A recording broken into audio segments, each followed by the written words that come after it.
बालका के अमानी रामोहिया दिहली चटकन चलाए दिहली चटकन चलाए बालका के अमाथवा जोड़ेली आदित्य बाबा हो की ना सहाय सूरज बाबा हो की ना सहाय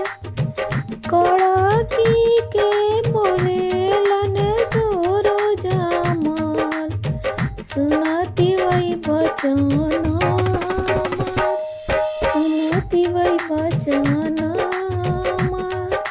हमारे दिहल का बालकवा और गले वो मैं जरूर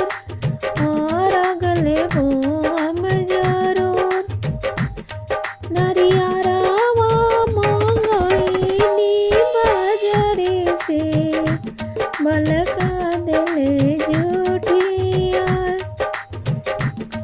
सेवा मंगवानी बाजारे से बलका दिले जुटिया